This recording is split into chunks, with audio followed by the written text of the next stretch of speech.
El tiempo.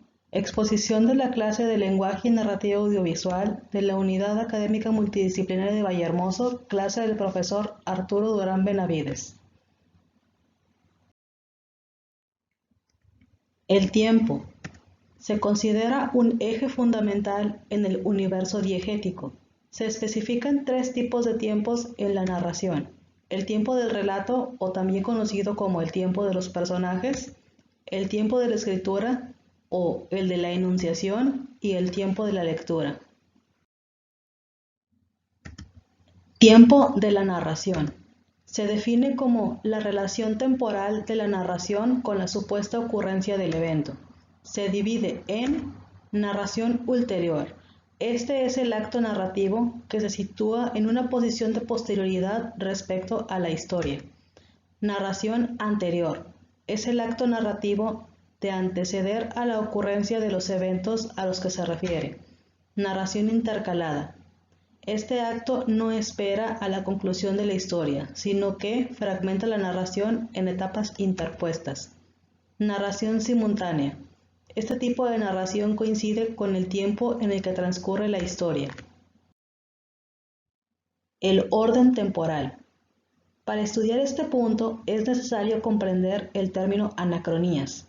Una anacronía se define como un tipo de alteración del orden de los eventos de la historia cuando son representados por el discurso. Esta anacronía tiene otras formas también llamadas analepsis y prolepsis, que explicaremos en diapositivas que vendrán después de esta. Analepsis. La analepsis es conocida también como flashback. Es un movimiento temporal que relaciona eventos anteriores al presente o al inicio. Se dividen en analepsis internas, se sitúan dentro del relato. Analepsis externas, se remontan a un punto de partida anterior al relato.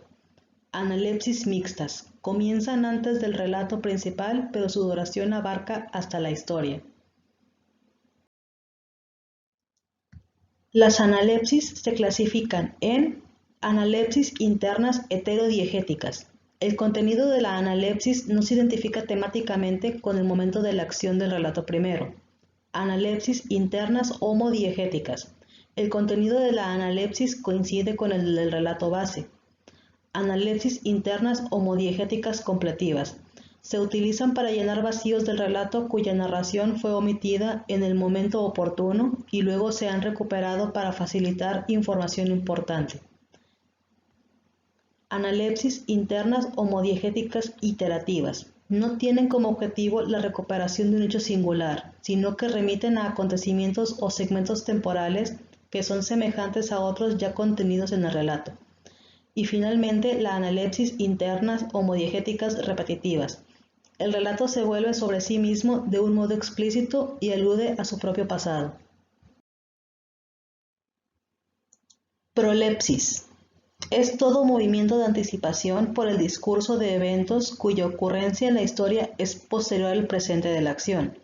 Se divide en dos síntesis: internas, que es la anticipación de información inscrita en el cuerpo de la propia narrativa, y externas, que es cuando se proyecta más allá del cierre de la acción. No debe confundirse nunca con el epílogo. Al igual que la analepsis, las prolepsis se clasifican de una cierta manera. Estas son la prolepsis interna heterodiegética. El contenido de la prolepsis no se identifica temáticamente con el momento de la acción del relato primero. Prolepsis internas homodiegéticas. El contenido de la prolepsis coincide con el del relato base. Prolepsis internas homodiegéticas completivas. Anticipan un acontecimiento que tendrá lugar en un momento posterior. Prolepsis internas homodiegéticas iterativas. Mencionan de manera única y globalizante acciones que se repetirán en un momento posterior de la trama narrativa. Y finalmente, prolepsis internas homodiegéticas repetitivas. Aluden más de una vez a un determinado acontecimiento futuro. Duración y frecuencia. La duración se define como aquella función del relato que se encarga de acelerar o ralentizar la velocidad o tempo.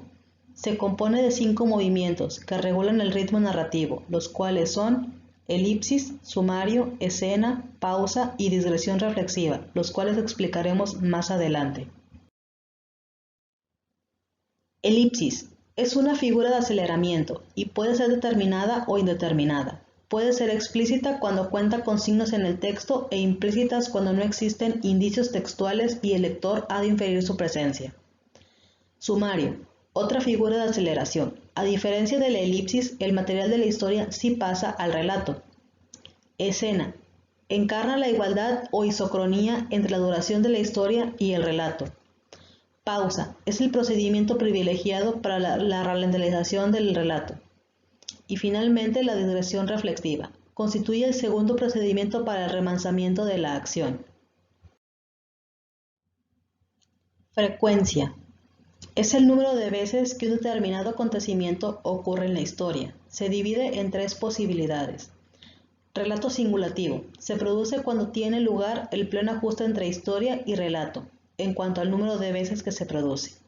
Relato iterativo. Se produce cuando se menciona en el relato una sola vez acontecimientos que ha producido varias veces en la historia.